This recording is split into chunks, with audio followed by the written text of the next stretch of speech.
риояи одоби шаҳрнишинӣ, иҷрои бечунуншарои талаботи шаҳрдорӣ бахусус қоидаҳои ҳаракат дарро аз маданияту фарҳанги хоси ронандагон шаҳода дода мусоидаткунандаи беназири пешрафти дастовардҳои инфраструктураи нақлиётӣ дар шаҳри Душанбе арзёбӣ мегардад. Аз ин лиҳоз ронандагонро мебояд зимни идора намудани воситаи нақлиёт талаботҳои қонунгузории ҷориро дар ин самт бо пуррагӣ риоя намоянд.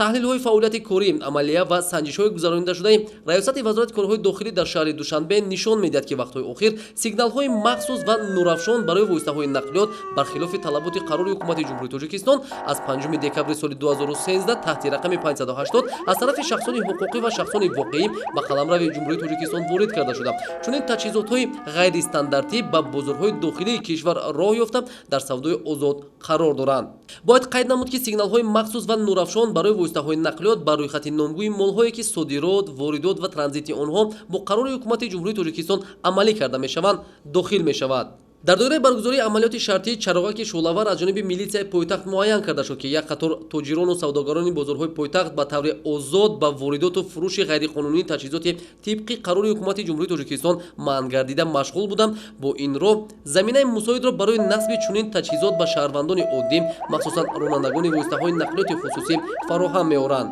зимни баргузории амалиёти мазкур муайян карда шуд, ки як қатор фурӯшандагони бозорҳо аз ҷумла Мирзоев Анушервон соли таваллудаш 1997, Шарипов Рамзиёр соли таваллудаш 1988, Каримов Умед соли таваллудаш 1971, Алиев Маҳмадраҳим соли таваллудаш 1985, Одинаев Фирӯз соли таваллудаш 1995, Каримов Ҷамшед соли таваллудаш 1977 ва дигарон бархилофи Қонуни Ҷумҳурии Тоҷикистон дар бораи иҷозатномадиҳӣ ба баъзе намуди фаъолият амал намуда, бидуни иҷозатномаи махсуси мақомоти ваколатдори давлатӣ ба фурӯши ғайриқонунии ин таҷҳизотҳо машғул мебошанд.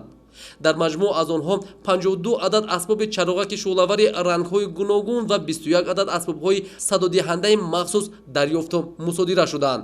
вобаста ба ҳолати мазкур нисбат ба ҳамаи ин ҳуқуқ вайронкунандагон тибқи талаботи моддаи 500 Кодекси ҳуқуқ вайронкунии маъмурии Ҷумҳурии Тоҷикистон парвандаҳои ҳуқуқ вайронкунии маъмурӣ тартиб дода шуда дар асоси қарори суд нисбат ба ҳар кадоме ҷазо дар намуди ҷаримаи маъмурӣ ба андозаи 10 нишондиҳанда барои ҳисобҳо бо мусодираи ашёи ҳуқуқ вайронкунии маъмурӣ таъин гардид. ҳамзамон бо мақсади муайян намудани ҳолатҳои мазкур ҷиҳати баландбардоштани маърифати ҳуқуқии сокинони пойтахт оид ба риояи ҳатмии талаботи қоидаҳои ҳаракат дар роҳ дар шабакаҳои кӯчаву роҳҳои шаҳри Душанбе як қатор чорабиниҳои мақсаднок гузаронида шуда дар натиҷаи гузарондани амалиёти махсус таҳти унвони шартии чароғаки шӯлавар давоми ҳафтаи гузашта боз 144 ҳолати дигари насбу истифодабарии сигналҳои махсуси овозӣ ва чароғакҳои шӯлавари нурафшон ошкор карда шуда нисбат ба ронандагон бо дастрасии талаботи моддаи 316 Кодекси ҳуқуқ вайронкунии маъмурии Ҷумҳурии Тоҷикистон маводҳои маъмурӣ тартиб дода шуд ва аз 3 то 5 нишондиҳанда барои ҳисобҳо таъин гардид. аз ҷумла ронандаи автомошинаи тамғаи Honda Accord рақами давлатиаш 1111 SR03 Қодиров Султонбек, ронандаи автомошинаи тамғаи Mercedes S-Class рақами қайди 1111 VX01 Абдуллоев Муҳаммад, ронандаи автомошинаи тамғаи Land Cruiser Prado аломати қайди 0006 KA01 Шарипов Шаҳриёр, ронандаи автомошинаи тамғаи BMW рақами қайд 4445 VV01 Ҳалимов Зайниддин, ронандаи автомошинаи тамғаи Mercedes S-Class аломати қайд 7000 NX01 Рашиди Файзалӣ, ронандаи автомошинаи тамғаи Toyota Camry рақами қайди давлатиаш 1011 SR01 Ёров Масъудҷон, ронандаи автомошинаи тамғаи Mercedes аломати қайд 0003 YX01 Муминов Абдулҳамид, ронандаи автомошинаи тамғаи Toyota Camry аломати қайди давлатиаш 8188 JJ01 Сатуров Суҳроб, ронандаи автомошинаи тамғаи Toyota Corolla рақами қайди давлатиаш 0018